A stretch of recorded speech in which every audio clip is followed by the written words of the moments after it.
esta sala y porque os habrá pasado también. O sea, porque, el hecho de que ahora ya hay internet... Pero por favor.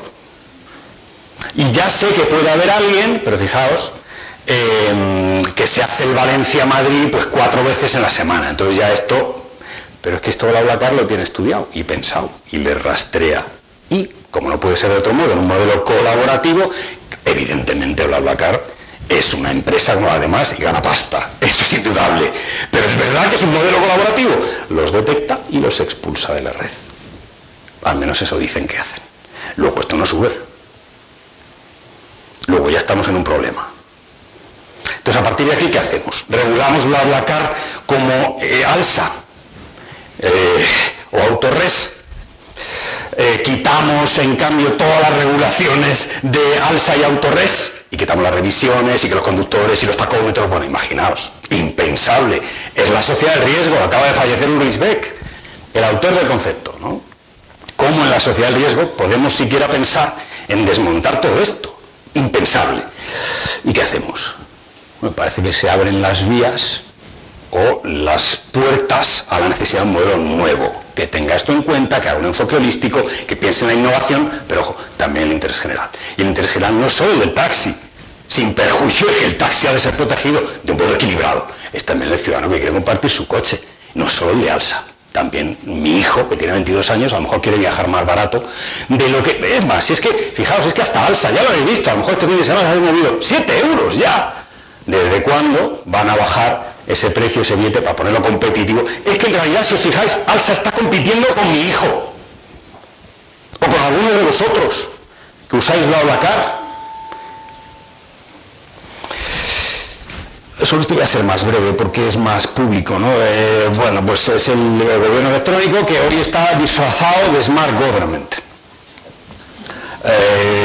Algunos, pues hombre... Y a mí no me gusta porque, bueno, enseño en una universidad americana, yo no tengo ascos a Estados Unidos, pero si en Europa, joder, nuevamente viene el Consejo de Europa, fijaos. Si en Europa hacemos algunas cosas bien, y desde hace más tiempo que en Estados Unidos, porque tenemos que tirar del mantra Obama en 2009, con esa declaración que ha llegado aquí, transparencia, colaboración y participación. Pues es que esto lo está diciendo el Consejo de Europa desde el año 2000, aproximadamente. Es decir, 9 años antes, como mínimo, que el señor Obama. Pues no, te vas a manuales al uso, Obama, Obama, Obama, en todos los cócteles. Oye, fenomenal. Exótico es. Y sí, Smart Government, fenomenal, pero lo mismo. Vamos a ver, ¿qué quiero decir? Que el Smart Government, es decir, que el gobierno abierto del Open Data, que esto ya concreta un poco más y os pone más en situación, es un directo heredero del gobierno abierto, de ese gobierno digital de la diapositiva anterior. Que esto no es un antes y un después aterrizado de América, no. Esto es nuestra misma tradición de gobierno electrónico que ahora, insisto, se viste de Smart Government, de la mano de, o en la forma de gobierno abierto y Open Data. Open Data, pues sí, estamos bastante bien, y ya con esto paro, digamos, este bloque, ¿no? Estamos casi. Estamos bastante bien, estamos como los quintos en fichero, esto desde 2012 se expuso en Washington en un congreso internacional. Y algunos que me han escuchado, bueno, nada menos que David Cabo, es que claro, David Cabo poniéndome en firme en estos temas, pues me tengo que cuadrar y decirle, pues sí, David tiene toda la razón. Bueno, seas tan optimista, chico, porque es que, mira, para empezar, aquí nadie colabora, para continuar, aquí hay datos opacos por todos lados, por ahí hay transparencia, establece unos bloques increíbles que si queréis comentamos después, pero ¿cómo es posible que la materia de medio ambiente, de entrada, esté cerrada a la transparencia?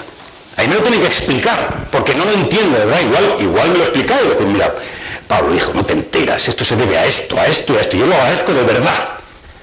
O la materia de, en general, en abierto, propiedad intelectual, en general. O materias como el régimen disciplinario de los funcionarios. Pero vamos a ver, la Constitución no habla de 4 áreas clarísimas. Averiguación de los delitos, intimidad de las personas, seguridad y defensa del Estado. Punto. Pues no voy a hablar de inconstitucionalidad, que algunos lo han hecho. Pero se podría decir que, bueno, hay jurisprudencia tribunal que permite hallar acomodo a la ley tal como se ha redactado y que no la haría necesariamente inconstitucional. Vale, no meto ahí. Pero necesariamente hay que vetar todo esto a la transparencia. Necesariamente. Hombre, yo creo que probablemente no. Y en último lugar, qué bien decirlo aquí ante tecnólogos, la operatividad, es decir, los formatos, es terrible. Claro, a los no tecnólogos los PDFs los pieles de foca, como lo llama mi amigo Andreu, al que he citado antes, pues yo encantado de eso, son tersos y suaves y manejables, pero claro, esto que está lleno de tecnólogos os horroriza el PDF a efectos de interoperabilidad. A vosotros os gusta lo feo, un buen CSV, un buen RTF, donde estén estas cosas, ahí está. Entonces aquí yo, me encuentro cómodo, pues ¿sabes? En otros entornos, ponte a explicar lo que es un RTF, ahí es donde uno naufraga indefectiblemente, ¿no? Es decir, y me gusta decirlo, en Open Data lo feo es hermoso, y en España hay demasiada belleza. En general es obvio, pero en Open Data también. Demasiada belleza, por lo tanto nos queda mucho por hacer. Somos líderes, pero nos queda mucho por hacer. Aunque es verdad que las reglas son iguales para todos. Es que somos así. Incluso David, que se lo he dicho personalmente, hombre, nadie ha hecho unas reglas para España como todos los demás. Y las reglas dicen lo que dicen, quintos del mundo, al menos hace 3 años. Digital Due Diligence. Pues sí, es decir, que estamos hartos de exigirle todo al Estado y habituados a exigirle todo al Estado, fenomenal, y que esto no es el Far West, y que me regule los derechos, y que me proteja online, y online, offline, lo mismo, fenomenal. Y hay que hacerlo. Pero algo tendremos que hacer también nosotros. Es decir, que igual que una empresa tiene que prestar atención a su conducta y adoptar pues ciertas normas de due diligence, pues a lo mejor conviene empezar a hablar ya de eso, de una digital due diligence que nos obligue como personas usuarios de la red a hacer las pautas, yo diría en un doble terreno, triple terreno. Uno, los menores, es decir, no solo nosotros, sino también los chicos, que también ellos, es decir, que no nos desentendamos, lo está haciendo muchísimo hincapié ahora, seguramente lo sabéis muchos de vosotros, la policía, la Guardia Civil en Twitter. Yo me voy a mi cuarto, mi hijo, yo no sé lo que hace en línea y tal, pues ocúpate. Bueno, pues es que esto va en esta línea, es absolutamente capital. Por cierto, Congreso y Senado, en la subcomisión de redes, que han estado trabajando estos años, es una de las comisiones capitales. Responsabilización, absolutamente importante, ¿no? En otra línea, hombre, casi como que tenemos un deber de no ser troles, ¿no? Y tú puedes decir lo que quieras en línea, pero con ciertos límites. Es más, vivimos afortunadamente, ya lo decía el profesor Sánchez Agesta en aquellas aulas de la Universidad de Madrid hace muchos años, que afortunadamente, fijaos qué mal suena, a los tecnólogos os va a sonar esto horrible, represivo. En materia de expresión, en nuestro sistema es represivo. Afortunadamente, porque la alternativa es que sea preventivo. ¿Y sabe, Ricardo, en qué consiste el modelo preventivo? En que yo te digo, mira, mejor que no digas esto en línea, no va a ser que tengas problemas. Entonces, claro, es nuevamente el gran timonel el que te avisa y te dice, esto mejor no lo digas, no va a ser que luego te tenga que meter en la cárcel, no será porque no te he avisado, ¿eh? No, el nuestro es represivo. Tú dices lo que quieres, que te has pasado, oye, pues pagas la factura.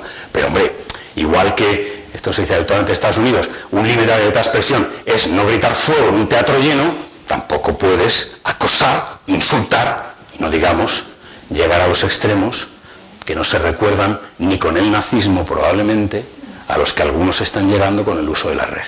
Otra de las cosas que me decía el taxista, por cierto, a mí me encanta Facebook, pero he dejado de usarlo porque no puedo consentir ni tolerar que mis hijos vean algunas de las cosas que se están proyectando ahí. Y privacidad también.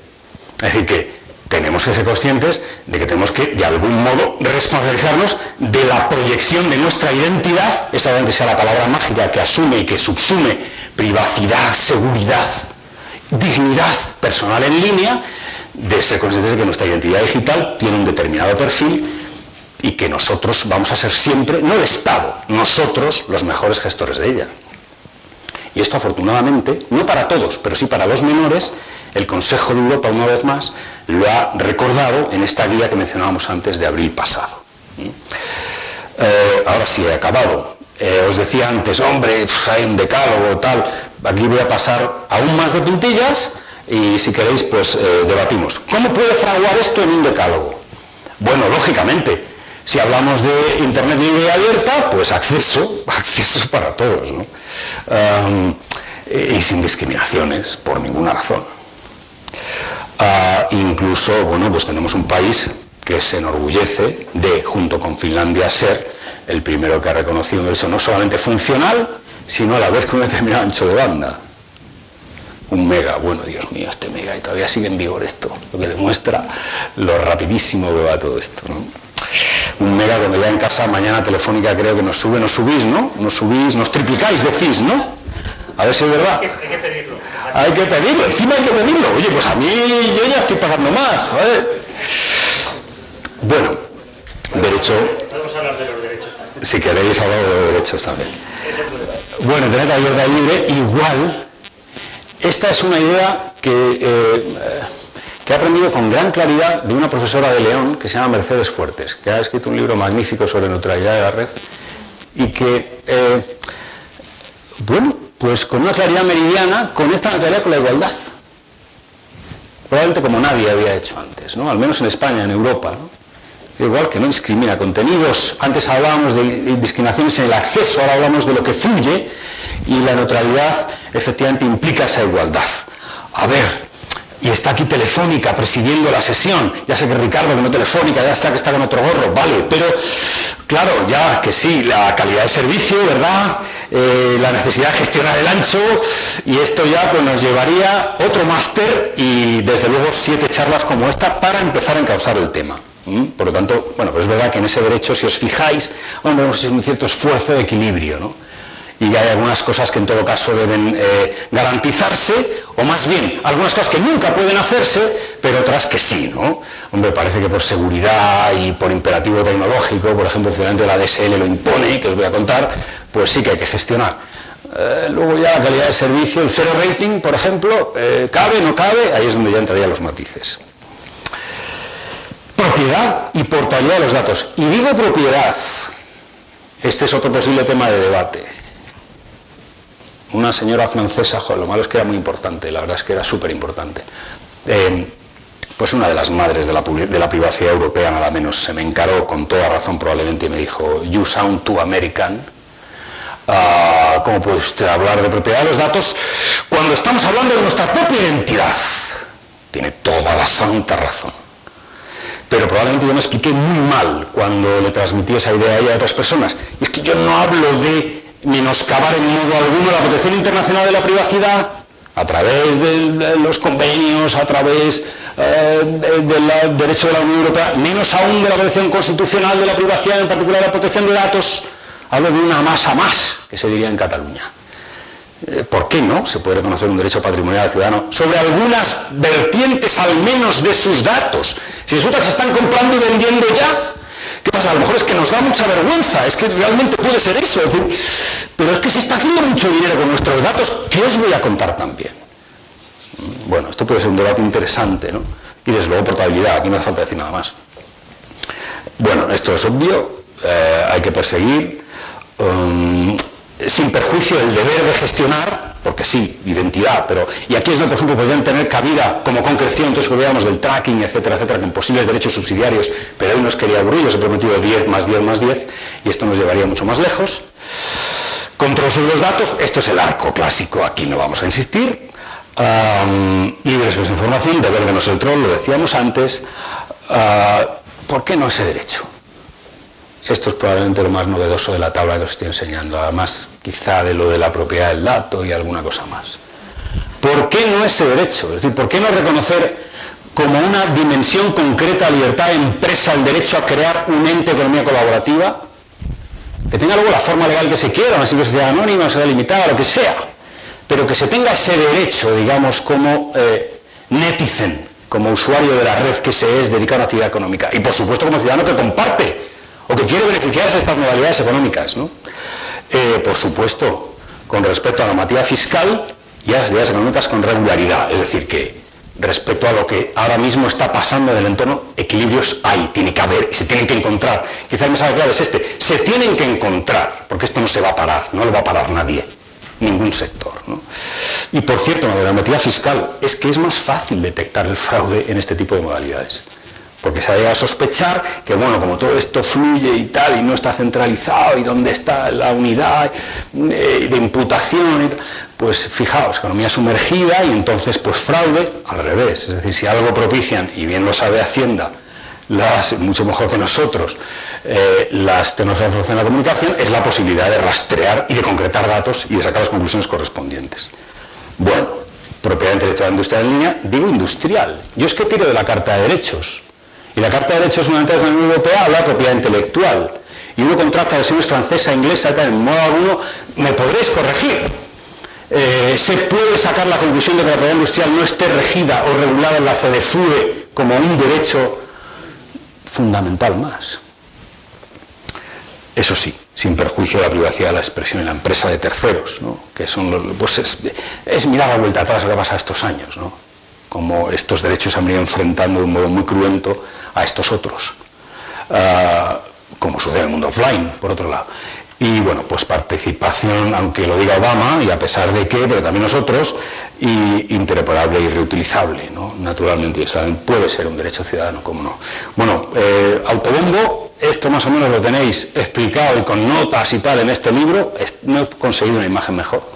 Lo siento que está la editorial tirando blank. Mis derechos de autor son ridículos. Y estoy criticando a mi editorial, todo lo contrario. La amo, les pongo una cosa y me la sacan. Aunque no sea buena, me la sacan. Pero si os lo recomiendo, y es baratito, muy baratito, en la versión digital mucho más aún, es porque os puede ser útil, si os interesa este tema, y si estáis aquí es que os interesa este tema. Y bueno, pues ahí tenéis todos los datos de contacto. Os animo a seguir el blog. Sería un placer veros por allí, y también en Twitter, y los datos de contacto adicionales pues ahí quedan también. Y un placer. Pues muchas gracias, Pablo.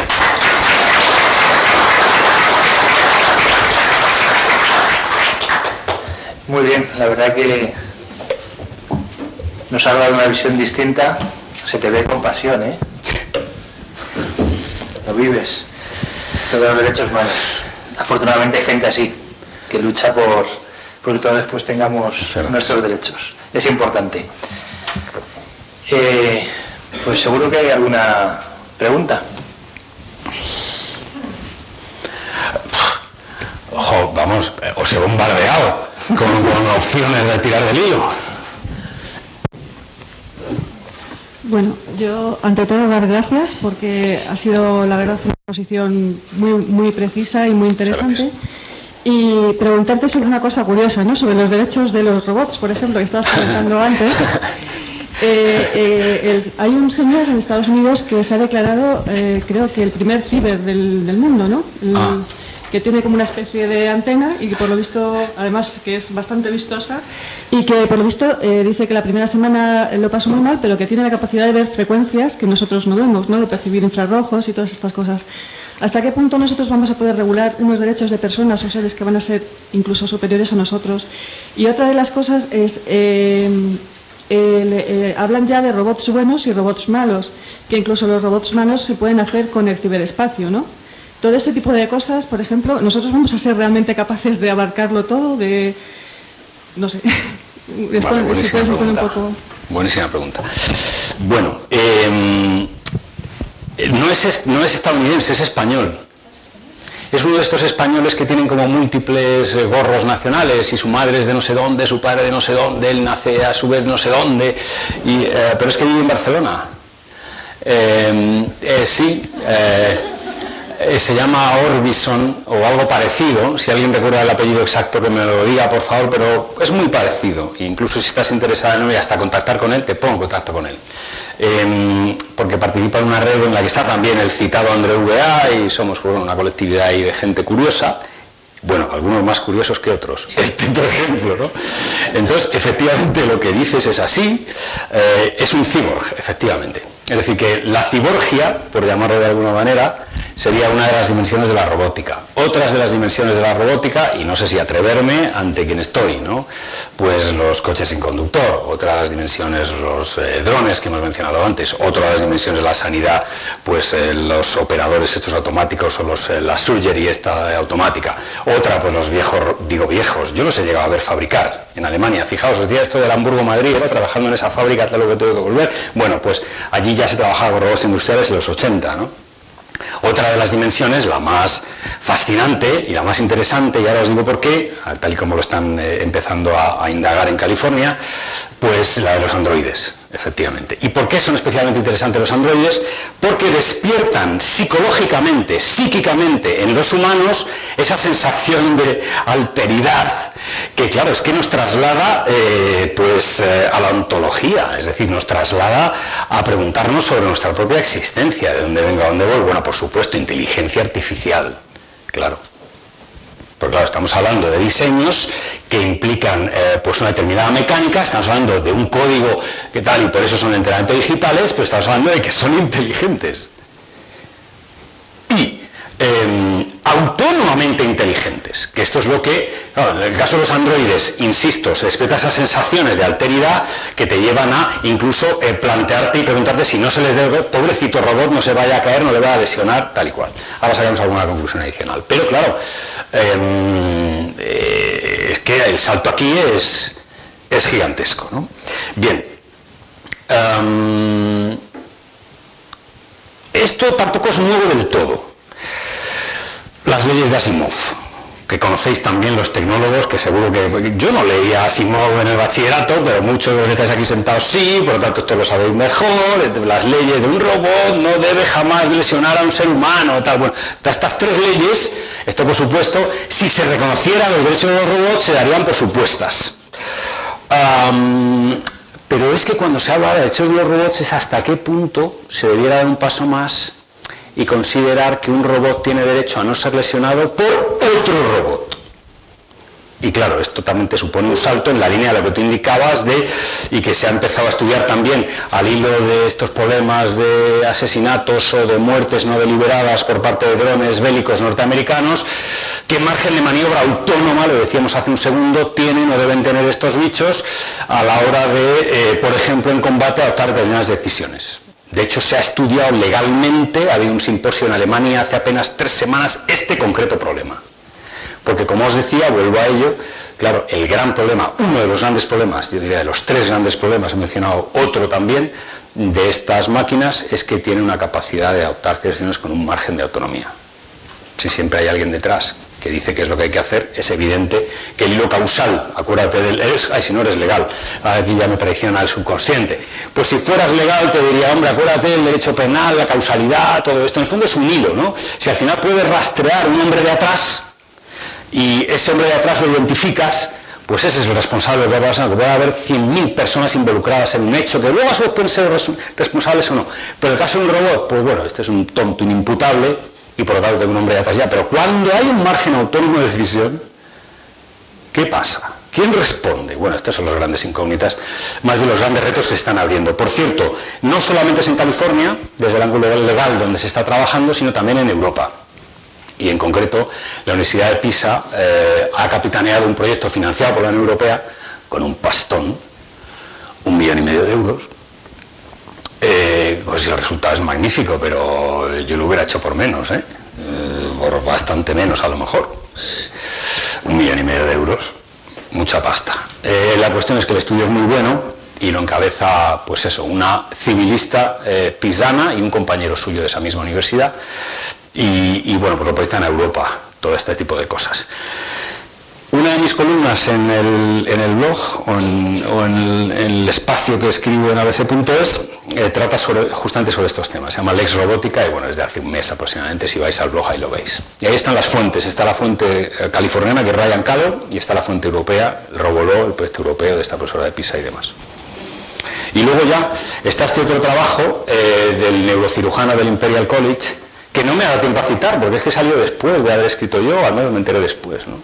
Que es donde dice este hombre lo de los bytes, que tenemos que ser conscientes y empezar ya a pensar que aunque es pronto, hay que calentar motores. Y él es el que se refiere sobre todo a eso, que por ejemplo, haciéndolo paralelo, igual que prohibimos las peleas de gallos en ciertos países, no en todos, es obvio, pues a lo mejor pensar también que una pelea entre 2 robots, simplemente para divertimiento humano, pensaréis, con la que está cayendo esta gente pensando en estas cosas, pues están pensando en estas cosas, pues probablemente interfiriera con la sensibilidad moral y a lo mejor sería digna de un reconocimiento jurídico.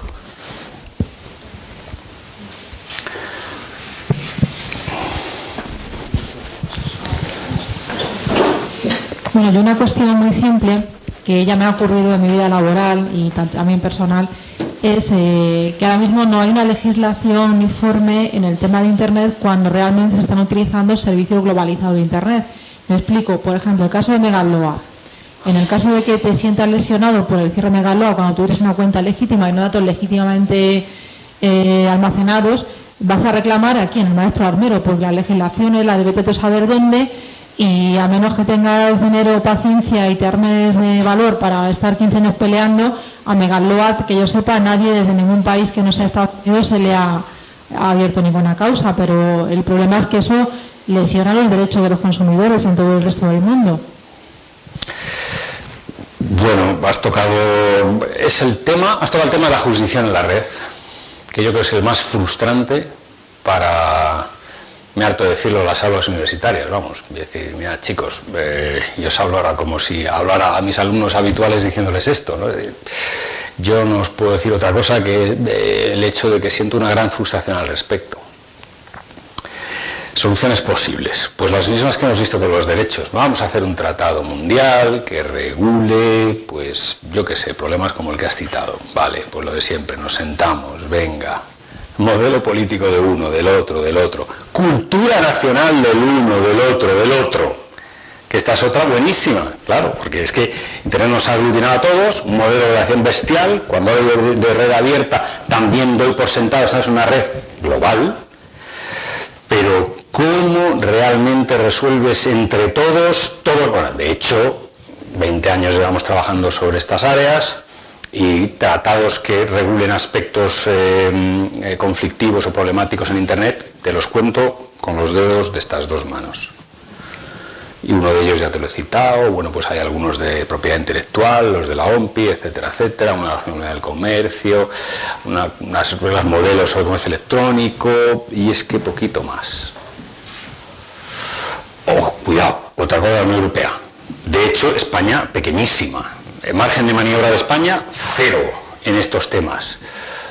Bueno, recuerdo a Miguel Roca en un simposio cuando empezaba a empezar, año 97, Congreso de los Diputados, hablar sobre la regulación de la red, nadie sabía ni lo que era Internet. Y este tío con una claridad bestial, pues llegó a decir, ¿margen de Cataluña aquí en estos temas? Cero. Yo solo tengo dicho a Jordi Pujol, aquí el margen es cero. Bueno, ¿y margen de España? Cero. Porque sí, ahora propiedad intelectual acabamos de regular, que si el canon, continuamente mirando lateralmente a lo que va a hacer Europa, esta ley ha nacido con una caducidad fijada, ya está Europa trabajando sobre ello, en fin. Por lo tanto, margen de España, cero. Opción B, ya que los tratados son la solución ideal, pero la menos realizable fácticamente, pues que cada cual tire por su lado, por regiones más o menos amplias, y que, bueno, pues aplique sus leyes. Pero claro, ¿qué pasa si no cazas a la persona involucrada o si no cazas sus bienes? Pues sí, va a dar una sentencia perfectamente inválida o perfectamente inútil, va a ser papel mojado. En el caso de Megablow has puesto pues el mejor ejemplo posible, más allá de que aplicaron mal el due process y tuvieron que ponerlo en libertad, pero eso está, es otra cuestión. Pero claro, a este tío ¿cómo le enganchas? Si resulta que sí, lo pillas en Nueva Zelanda, pero él es de nacionalidad alemana y los servidores los tiene ya sabe dónde, y la sociedad la ha constituido en otro sitio, en la Estonga, vale, pues si trabas bienes, si trabas persona, si trabas bienes a lo mejor mejor, si trabas persona, si es una cosa penal, pues vale, te puede dar, y si no trabas ni bienes ni persona. Mira, vuelvo a citar al amigo Post, a David Post, él lo llama el guacamole, es decir, el juego del ratón y el gato, pues vamos a ver dónde le pillamos, y ahí siguen con el Megablow.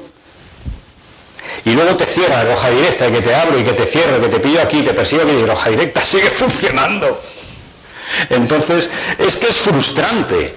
Y luego diréis, ¿y los legales que hay en esta sala pues lo estarán pensando también? Pues sí, en materia contractual y en materia de jurisdicción y en los propios reglamentos de la Unión Europea, pues sí, a veces se cumplen en el ámbito europeo sin problemas, pero en cuanto ya saltas fronteras, fíjate por ejemplo este caso que me parece interesantísimo de Microsoft, con su política de nube puesta en cuestión ahora mismo por la judicatura norteamericana.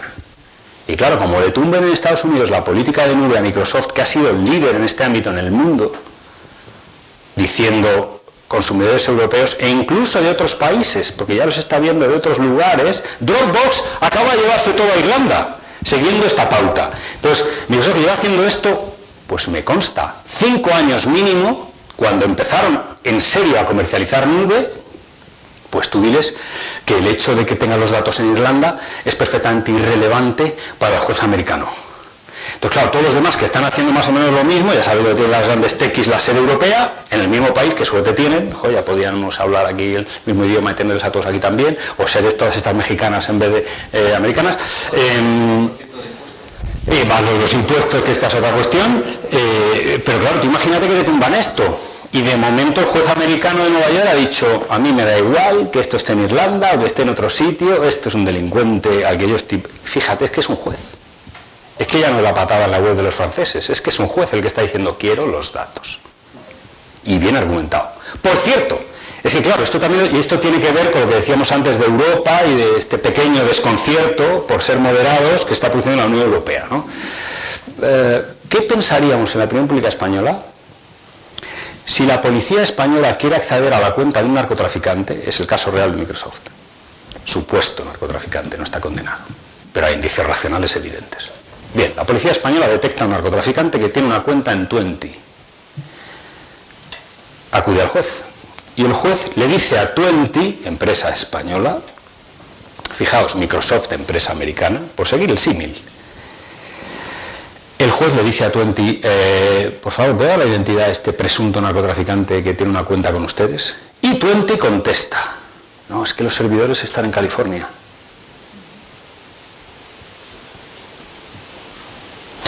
Y entonces, pues Twenty le explica a la opinión pública española que las fuerzas de seguridad españolas y que los jueces españoles no pueden perseguir a un narcotraficante porque Twenty se ha llevado las cuentas a California. Cuando Twenty perfectamente podría decir, mire, esta es la identidad. Pero claro, es que nos hartamos en Europa de decir, ay, ay, ay, qué malos son los americanos, ahora toca al otro lado. Antes veíamos lo de Europa, ahora toca al otro lado, ¿no? Qué malos son, cómo machacan nuestra privacidad. Cuando, bueno, ya hemos mencionado algún caso, y por otro lado, en relación con este otro, toleraríamos aquí esto. Es decir, que por el hecho de que estén los servidores en otro sitio, que sí, efectivamente, en este caso están protegiendo a... Pero claro, es que aquí Microsoft se juega en realidad su propia subsistencia casi en el negocio de cloud. ¿Sería eso tolerable por la República Española? ¿Hemos hecho ese ejercicio alguna vez de ver qué podría pasar, ¿no? En Europa en general? Por cierto, ya quisieran los alemanes tener una Twenty, que no la tienen, andan ahí pegando zarpazos y manotazos en el agua diciendo, ¿cómo es posible que se le mande una carta a la Comisión Europea diciendo, es que no tenemos grandes gigantes de Internet? ¿Pero qué me está usted contando? ¿Qué le está usted contando a la Comisión? Pero ocúpese usted de crear condiciones para que surjan gigantes de Internet, en lugar de chapotear en el agua y pegar manotazos. No sé qué os parece. Bueno, me he ido un poco, pero tenía algo que ver. Ah, por cierto, y perdona, hay otros, perdóname Ricardo, que directamente tiran por su lado. Grandes tecnológicas, Disney, por ejemplo, bueno, tecnológica, al menos del mundo de la comunicación visual, que dicen que directamente balcanizan. Y de hecho lo habrás visto, o no, yo lo he visto con mis hijos muchas veces para que manejen contenidos en inglés. Me he dicho disney.com.es. He dicho disney.com.es. Bueno, no lo digo la tercera vez. Yo que quiero .com porque quiero el inglés, que la web americana. No, directamente tienen el inglés, se debe controladito, de sus servicios legales, y a mí no me metas en líos porque, claro, imagínate que, lo que hemos estado viendo, hay un problema con este niño, y a ver que si los servidores y que si no sé qué, deja, .es. Que se meta aquí en España y ya veremos cómo lo tratamos. Aquí los de España, los de Disney y España. Entonces algunos ya viendo este lío, y esta frustración general y esta incapacidad del derecho, la verdad, aunque pilles al tío, luego si es que te lo van a reproducir por 1000 webs diferentes, yo resuelvo mi problema. Última pregunta. Qué puntuales sois. Desde mi desconocimiento legal esto es igual un poco más filosófico, pero me gustaría saber si se ha planteado la posibilidad de que pueda existir, o si ya existe o se está planteando, la posibilidad del bloqueo digital a países, a territorios, a personas. Pues, por ejemplo, ahora con esto que se está hablando del Estado Islámico, que se manejan las redes, que utiliza las redes para captar gente de otros países, si se ha planteado, por ejemplo, el bloquear el acceso, y si eso no entraría en conflicto con el derecho de acceso a Internet, la libertad de contenidos o la igualdad de contenidos. ¿Se ha planteado esos límites? Pues creo que toca dos temas interrelacionados, pero muy fácilmente deslindables. Y voy a empezar por el primero. El primero, bueno, hay algunos ensayos, ¿no? Ya de... ¿Eres tecnóloga? ¿Qué profesión tienes? Si te puedo preguntar. Auditor informática. Auditor informática. Bueno, entonces sabes bastante de estos temas. Hay países que han tratado de... Fíjate la diapositiva. ¿Cuál es la diapositiva? Lo de a escala planetaria. ¿Sabes lo que era? ¿Qué era? La foto es la muralla china. Bueno, pues el caso de China han sido muy eficaces y han creado su Great Firewall. Vale. ¿Cómo operan? Pues ya sabéis, tienen una legión de comisarios, de emisarios, de informantes en los PSIs, de tal manera que, bueno, cualquier movimiento extraño se reporta, etcétera, etcétera.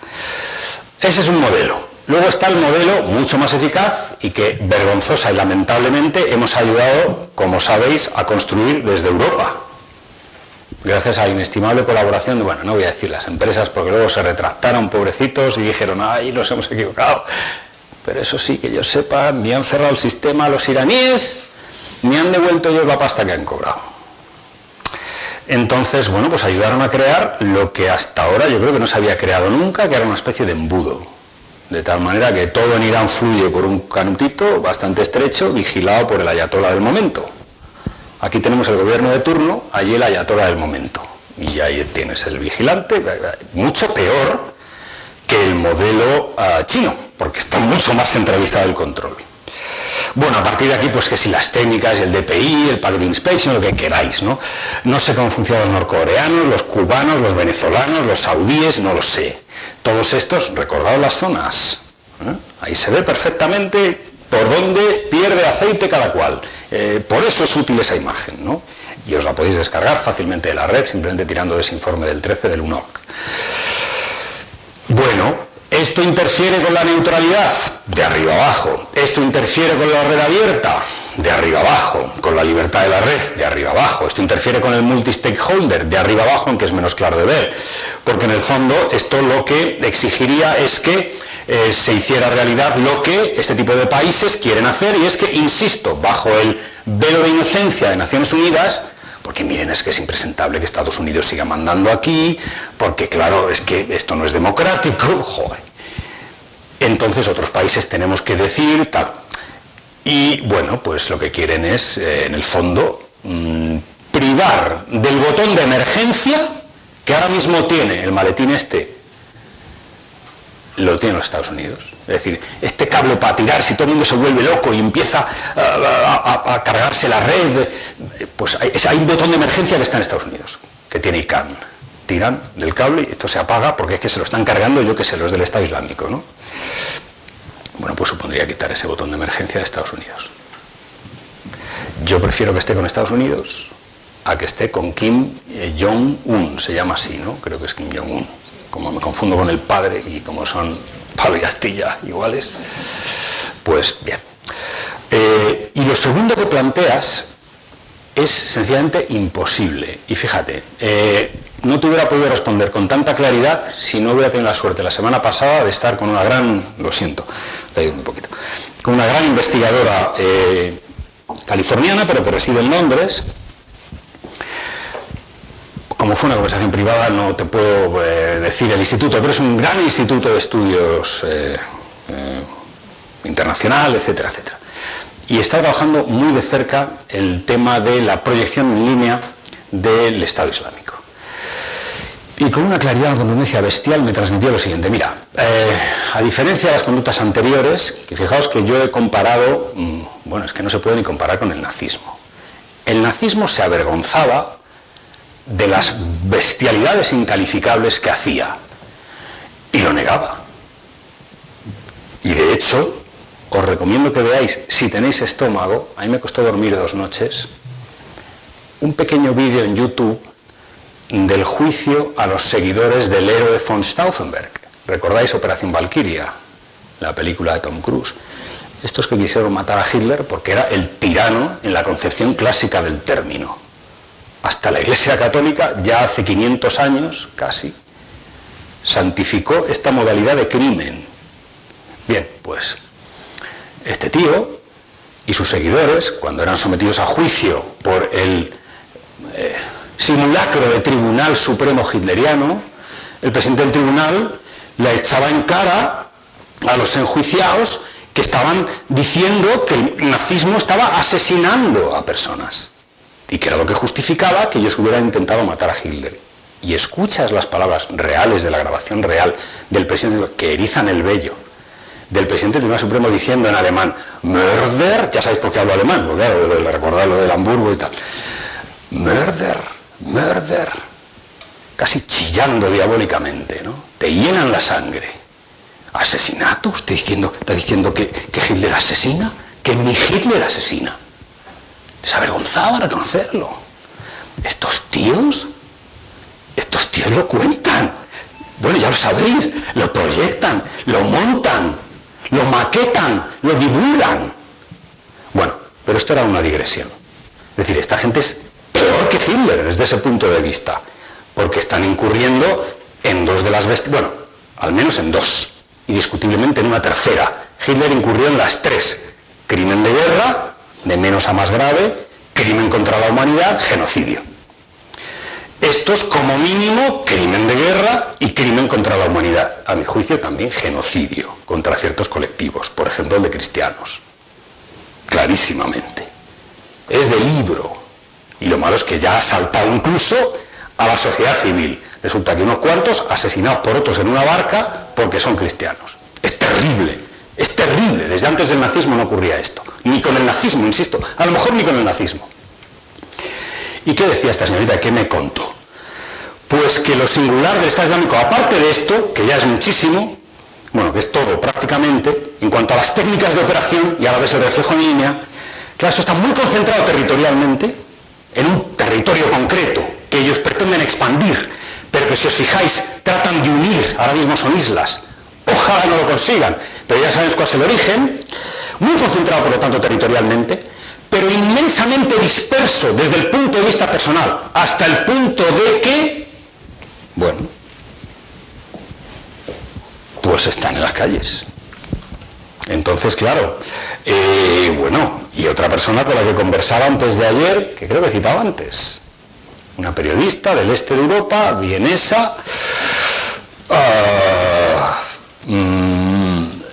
me contaba que había estado recentísimamente en eventos con madres occidentales, cristianas o no, pero occidentales, de muchachos pasados a ese bando, inexplicablemente. Por ejemplo, una madre canadiense, como podría ser mi mujer, de un chico de veintitantos años, como podría ser mi hijo, diciendo que pues su hijo se había pasado.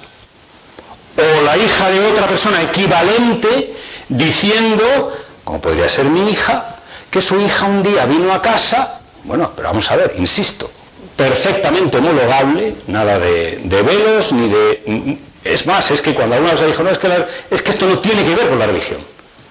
En el fondo no tiene ni que ver con la religión.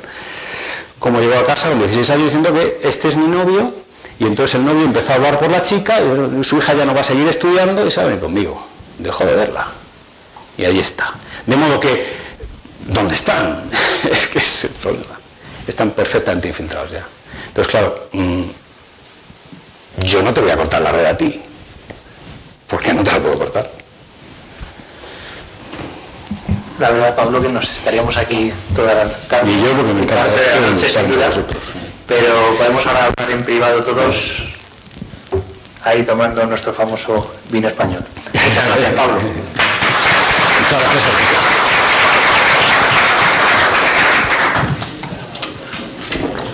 Pues nada, espero que esto sea el inicio de